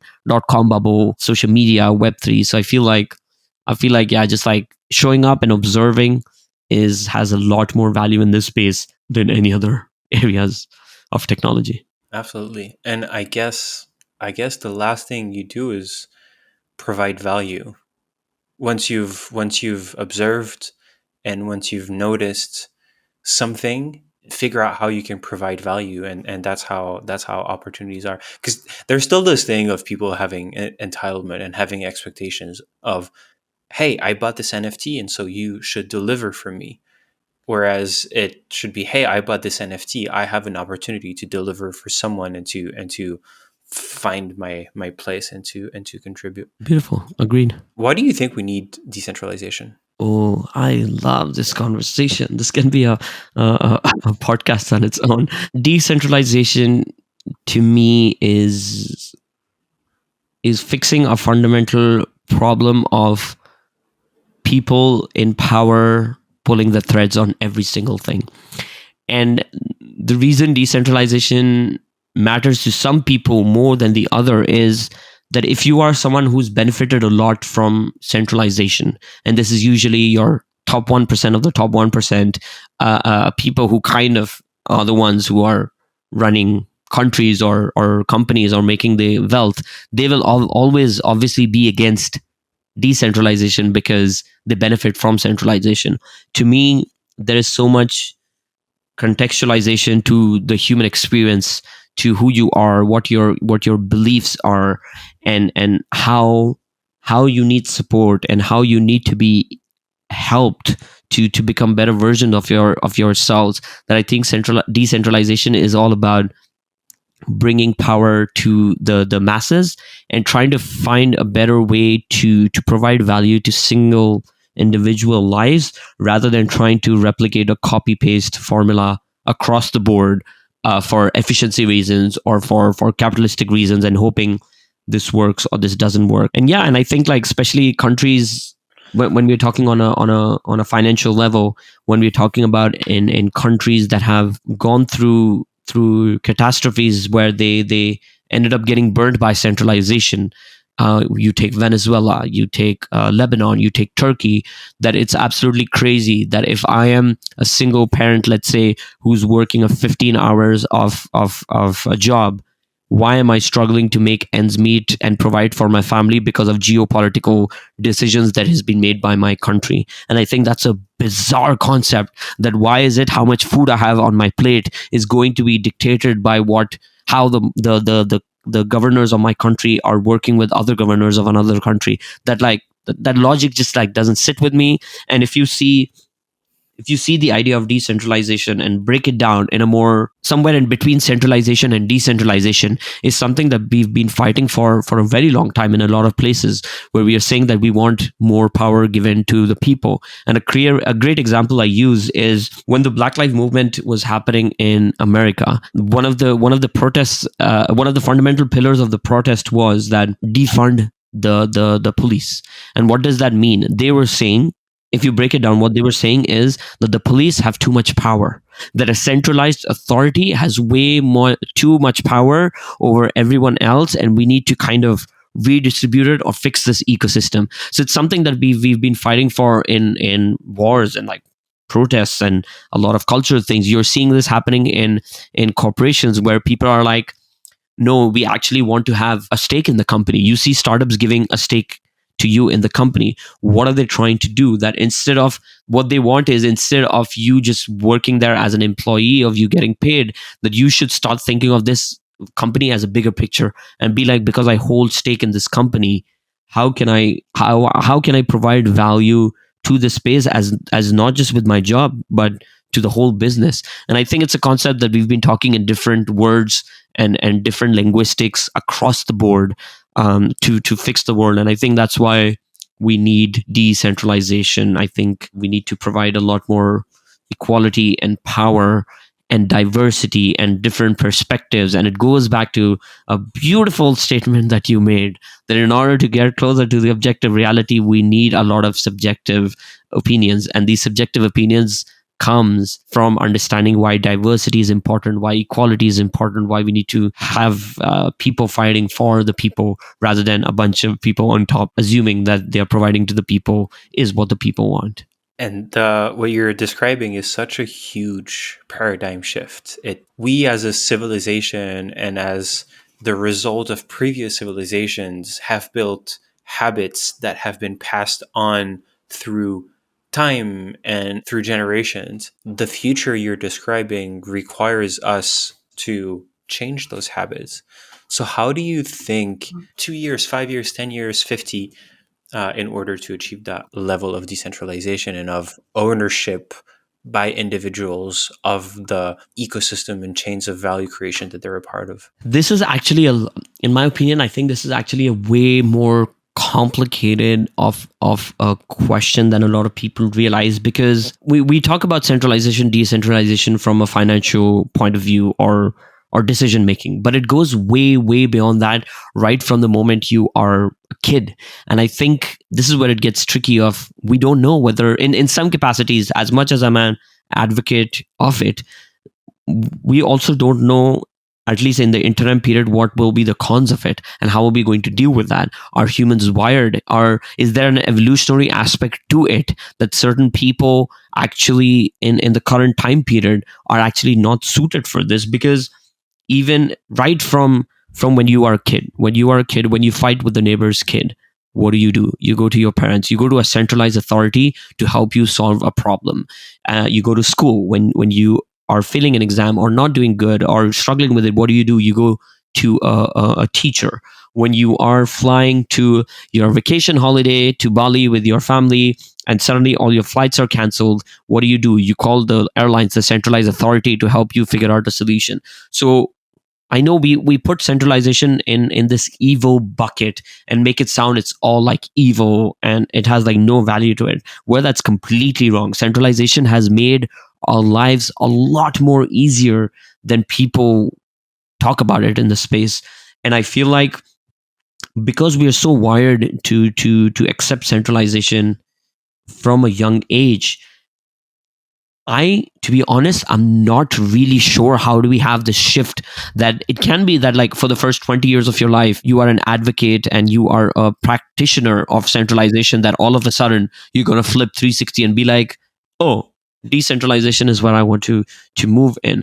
So it's something, it's a question that I always ask myself as well, that what do I think would be the things that need to play out? What are the steps we need to take? But it's one of those things that I'm going to say that I don't want to be that person who thinks they have the solution, just because I don't think a lot of people would either.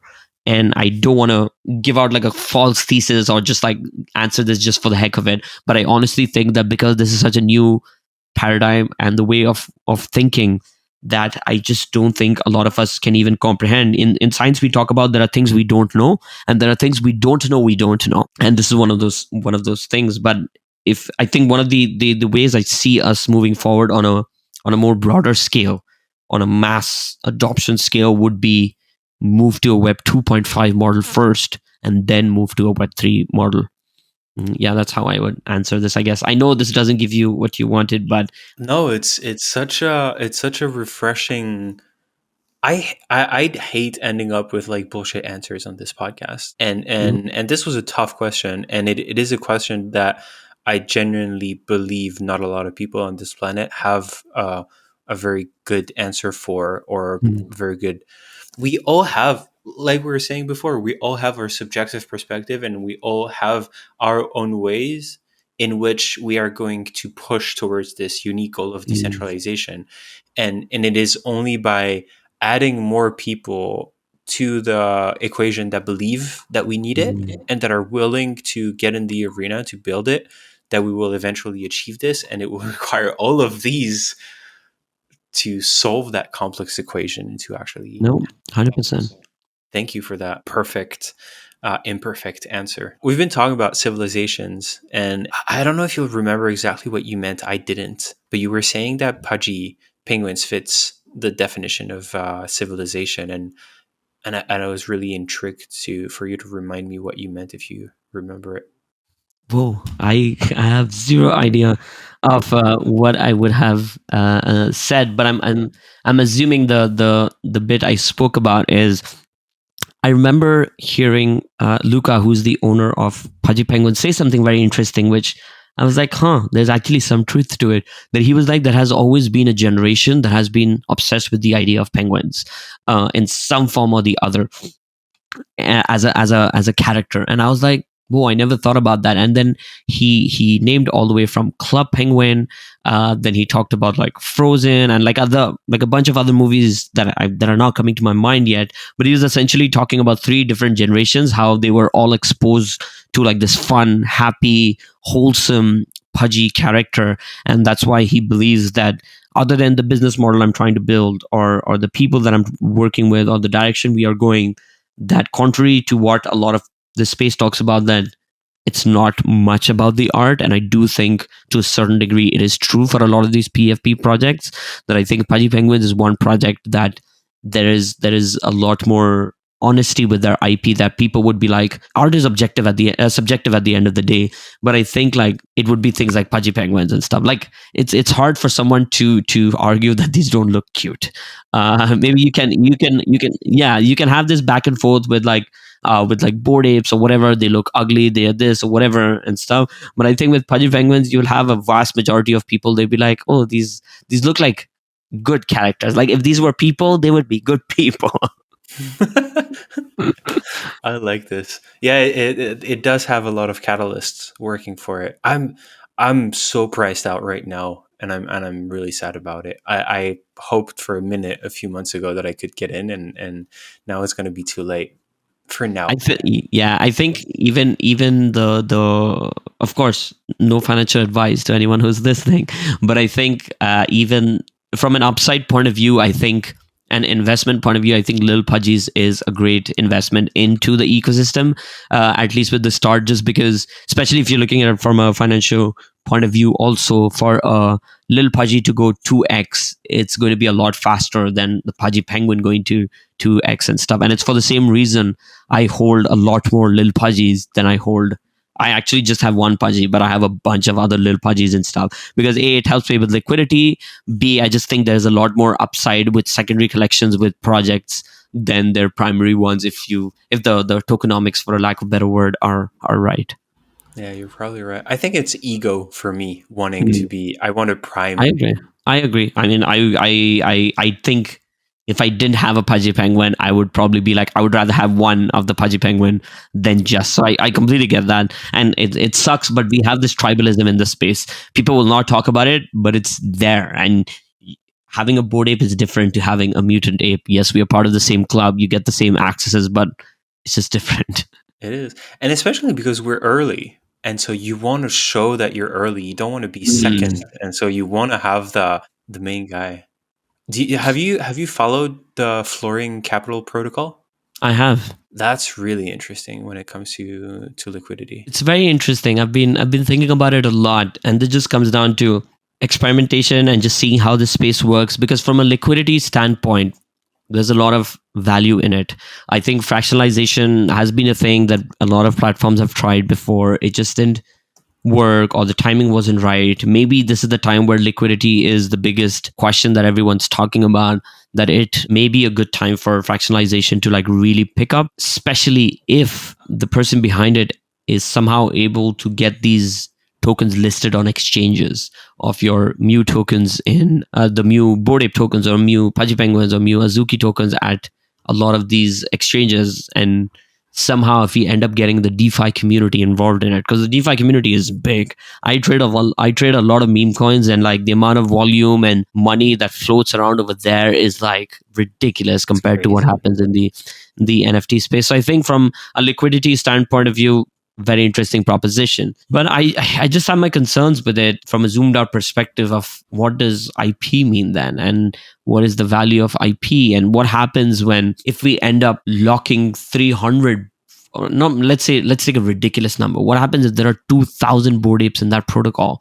So now there are no 2,000 bored apes that are completely gone from the collection unless someone redeems it. Is this good for the IP? Is it then no one owns those, right? Then no one's building the board in Hungary or board vodka or whatever and stuff and everything. And then it just questions then where does the whole the community model lies. And so it's something I guess we're going to find out and figure it out. But yeah, it's fascinating. It's like one of the other things that I've always not liked that it's possible, but it's kind of contradictory for me to say because I believe in decentralization, is I hate the fact that people have the ability to burn NFTs.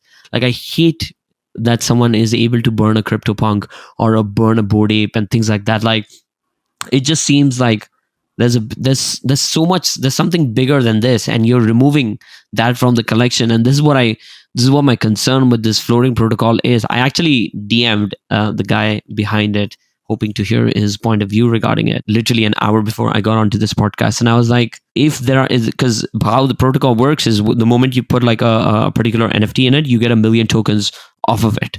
What happens if I burn 10 tokens from that million? That means there will be at least one Bored Ape that will forever stay in that protocol, because the protocol works if there are essentially 15 Bored Apes and there are 15 million coins for it and stuff. So obviously not everyone's going to like liquidate at the same time. So that it's the same argument of how liquidity works across the protocol and stuff, across any protocol. But I was like, that means if there's anyone who ever burns even one token, that there will always be one Bored Ape that will forever be in that protocol, even if the program shuts down or the protocol shuts down, it's not operational. Can we get it out? Like, how does it work? So I've asked him that question, but he hasn't responded. So I'm curious to hear what happens on that end. Have you looked at the contract? Are you sure they're not able to? There's not like a back door so that they can mint a few extra tokens. This is where I'm not as technical to be able to audit contracts. There are, so the thing is, they've tried to do this in a right way where they're trying to get enough credibility, because they have a couple of companies and agencies that have kind of audited the contract, so you can see who's audited it, how much they've paid for it. So they've kind of been transparent, which is something you don't see in this space a lot. The other thing which makes it seem like this is a lot more legit is the person behind it is the one who's put all the liquidity in it initially. So he's put like 100, yeah, so he's put like 111 Bored Apes in it, or there are 111 Bored Apes in it. I'm assuming 99% of them are his at the moment. There are like 1,000 Azuki Elementals. There are 200 Pudgy Penguins. So the man has a lot of stake in it and stuff. So I would like to assume there's no backdoor. If he responds to you, can you try to tell him to come on the podcast? Oh, I would love to. That'd be crazy. Yeah, when you were talking about hating the idea of burning an NFT, it made me think, holy shit, that would be such a great marketing move to like burn a Bored Ape. Because a lot of people would hate it. It's funny you say that, because it has happened a couple of times in this space. If I'm not mistaken, Machi has burned. There are some people have burned mutants for sure. I think there's a particular Bored Ape that has been burned as well. Yes, 100%. There's a Bored Ape. There's a Bored Ape or two that has been burned. There was this project. It had like a very gimmicky thing to it. I think it was called "You're Going to Die" or something like that. It had like a very stupid. We're going to die. We are going to die. I think they burned a mutant or a Bored Ape as a marketing stunt and everything. So there are people who've done it. I just hate it. I just find it like it's literally like the opposite of what this community means. And yeah, that's one concept. And this just goes back to the thing I was saying, right? Like there are things we don't know. There are things we don't know. We don't know. And every time I hear something like that, like it just like sucks for these things to not exist on the blockchain, right? Like someone is like, you know what, this Bored Ape doesn't exist anymore, and you're like, no, but this is a character. It's important. Like, you know, like how could we do this? So I love that you care about this on such a deep level. It's something we need. when we were talking about collecting and like to a certain extent trading, the you mentioned the misconception that exists around what it means to be early, because there are levels to being early. There's being early on the scope of a month, and then there's being early on the scope of a century. Can you elaborate on that, and maybe on how it affects the way you navigate those markets? Just in case I say anything over here that's going to sound like financial advice, I'm not giving financial advice. This is just my personal thesis. But like lately, I've been talking to a lot of people with this idea that I think there's a level of degenerate behavior that you need from people in anything for anything to ever become accepted, or for it to grab attention and stuff, because almost anything that's revolutionary when it comes out sounds absolutely bonkers and doesn't make sense. But you need a couple of dreamers, for a lack of a better word, or gamblers, or whatever you want to call them, to believe in that, and bring the attention for us to be like, okay, maybe there's something there. And then you have a bunch of people getting in it for the degenerate reasons, and then there are corporations and companies, they're like, maybe there is something there, we can build something onto it, because that's how the internet worked. It sounded like a weird thing that we're going to live in this digital world and this information is going to be free. Wait, I thought like you had to buy books or get like a library a membership, and now you're saying you want to provide information for free? That makes no sense. And then I always take this concept of Bitcoin. Like, imagine going in like 2010 or something and telling people that, hey, I want you to buy this coin. Oh, perfect, amazing. Who's this by? Oh, I'm not sure. Is this person or a group of people or entity named Satoshi, and we don't know who he is or who she is or where they are from or what's their story. So it sounds like such a wait, you're telling me to buy something that you don't, that's a fake internet money, fake digital money, and we don't even know what the source is. You're saying there are 21 million, but none of us know enough about contracts or things for us to believe it. So but people believed in it, and there are certain people gambled in it, and it became a thing. And that's what happened with CryptoPunks in 2017, that like, like people bought it just for the heck of it, and they claimed it for free. Like CryptoPunks were free at one point in time, and it was they were ERC20 tokens actually before that. So I just feel like in some level, people have to realize that there are sometimes these opportunities that come, whether it's in the stock market with things like Uber, or like, Mark Cuban talks about how he completely missed the boat on Uber, and Kevin Hart talks about how he thought it was like literally, he jokes about it, and he was like, no, I'm not investing in this murder will, because he was like, people are just gonna like kidnap and like kill people and do like some shady stuff in it.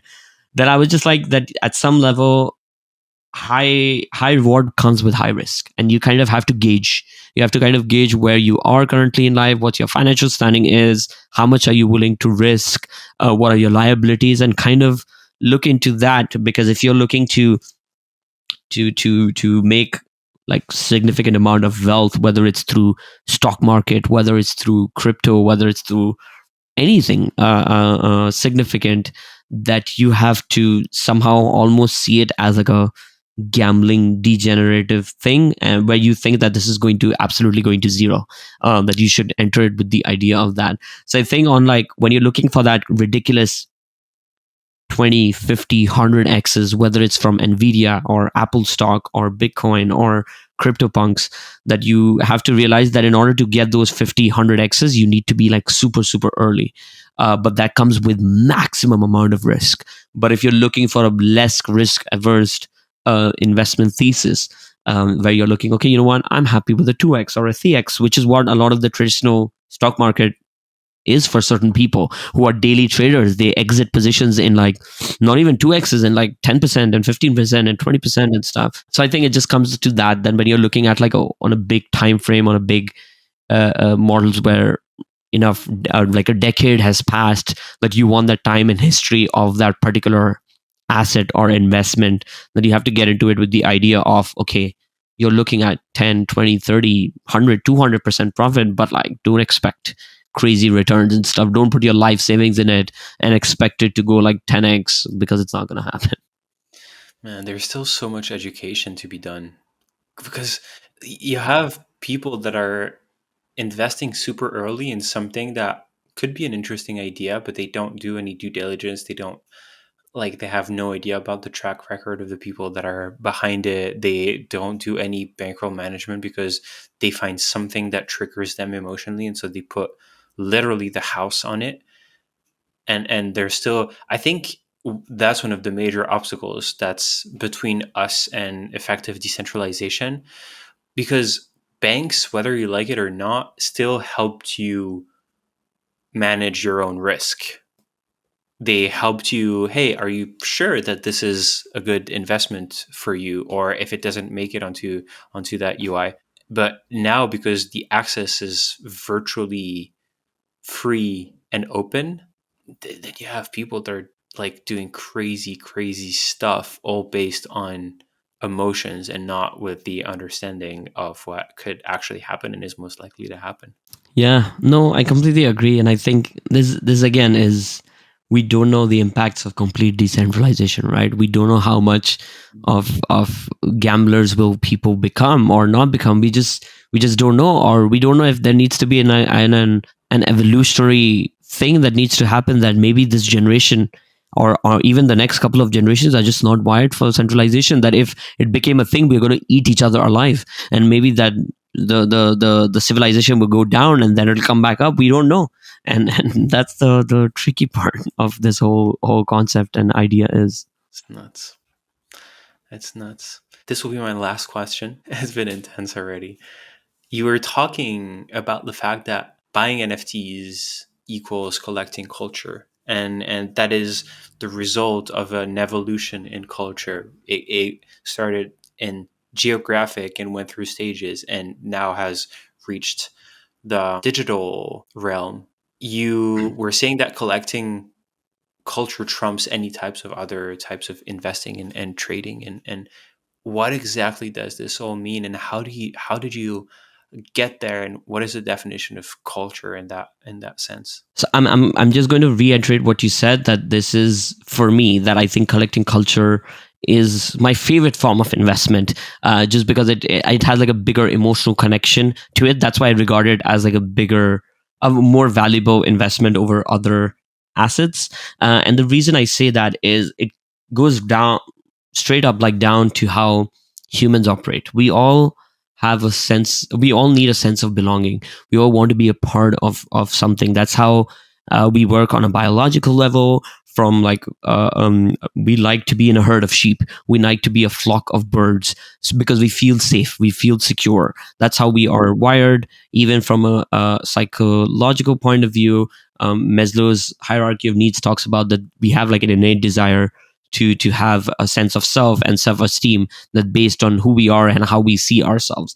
So I feel like the reason I say I see this as collecting culture is because we are all trying to financialize something that is kind of bringing us together in an emotional way. That, oh, all of us are let's say, like, all of us have beards, for example. So you have like a community around beards, a bunch of people over, like, like, what are the struggles you have, what is the interest, or what, like, what products you use. So I feel like so we do that in like everyday life. People have like hair routines. People have, they like to buy sneakers that like look alike, or they like to buy clothes that are low. I like to wear tight fitted jeans, or I like to wear baggy jeans. And I feel like that's because it represents an aspect of who you are as a person. It also represents how you want the world to perceive you. And that's what I see NFTs as an element of culture, because these NFTs look like something. You buy a particular PFP because it represents something. It stands by something. But it's also about how you want the world to perceive it. If that is the identity that you wish to choose, or those are the NFTs that you identify yourself with, even if it's not your identity, but you hold it in your wallet and you're like, oh, this person is collecting art, or he's been holding art, or she's been holding art for so long, or they like a 3D glasses CryptoPunk, or they like a Mohawk Bored Ape. And why is it that they resonate with it? Oh, this person actually owns, this person is a male and he owns a female CryptoPunk as well. And you ask them, why do they do that? And they're like, oh, I want to gift it to my daughter when she grows up one day. So I feel like there's this whole like emotional connection that is being built that is native to the digital world, because a lot of the groups that came in history were based on, just going back to what I was saying, a herd of sheep is based on the way you biologically look, so you can control it. And that's how a lot of groups and communities existed in the past. When women and men were separated, they did so because there was some commonalities they found with each other. People made like groups with like their skin colors, their ethnicity and things like that, because that's what they were born with and everything. But now in the digital world, you have all these traits and parameters that are just like your genders, that are just like your ethnicities, that are just like your skin color or whatever, but they're native to this digital space where, oh, like, like it's not about skin color, it's about, oh, are you a Murakami drip or are you like alien DNA and stuff. And I find that super fascinating, because rather than trying to replicate the same model from the physical world, which we've struggled with, which we've had issues with sexism and racism and all these things, that we are changing the whole narrative and bringing traits and parameters, but actually that trump all those ideologies. And I wonder if we will see, and this is a bizarre conversation to have, but I wonder if 10 years later, where people's complete identities are based on their PFPs, and people go through tribalism of, you didn't get offered a job because you were a Bored Ape holder. They just don't like Bored Apes, or they just are anti CC0, so they don't like to associate themselves with moonbirds. I wonder if this would happen. I wonder if it's our human need to kind of like always engage in tribalism. So it's fascinating, and I feel like that's what I see, culture that's native to the digital space rather than just trying to replicate from the physical space. And we are collecting it, we are owning it, we are owning digital sneakers, we are owning art, we are owning digital identities. And I think it's a lot more interesting to me as an asset class than just like a bunch of ERC20 tokens. Like, I do that only for the money, but I'm collecting culture because it's fun. It brings us together. Like, next, in 2 weeks, I'm going, in actually 10 days, I'm flying to Hong Kong for Bored Ape Festival. I have like these groups already of like 50 people where we all are already connecting with each other. We're going to have breakfast and lunches and dinners. We're going to give each other our stickers and our badges. And like we are literally just connected on groups on Twitter just because we have the same Bored Ape. I don't know who they are. I don't know if they're 15 or 35 or like, what gender do they belong to, or do they identify as anything. Like, I know nothing about them, but we are just like, you're a Bored Ape holder, I'm a Bored Ape holder, we are vibing. I love this. This is so, like, these are the types of conversations that give me hope and that remind me of, yes, there's something there. This is human glue. I first got in 2017, and so it was all about ERC20s and ICOs. And when in 2021, NFTs came back on top, because I remember, like, I bought CryptoKitties in 2017, and I remember people were talking about CryptoPunks then. They were minting them. I can't believe I faded them. And when they came back on my radar, I thought, wow, this is the thing that makes us come together and stick together. And you're articulating it in a way that I love. Man, thank you so much for being here. If you've listened to this incredible conversation, but 2 hour and 15 long conversation, then congratulations. You should definitely check out Rahim. He's honestly one of the best people to follow on social media, because he's always just so kind and wholesome and positive, and also critical, but in the good sense, in the sense that makes us grow and makes us move forward as a group. So check him out. If you like this, don't forget to like, to follow, to recommend this to a friend of yours, and don't forget to join our Discord, because that's where a lot of cool stuff are happening. Thank you so much for listening. Rahim, thank you so much for doing this. You're most welcome. Thank you for having me. My absolute pleasure.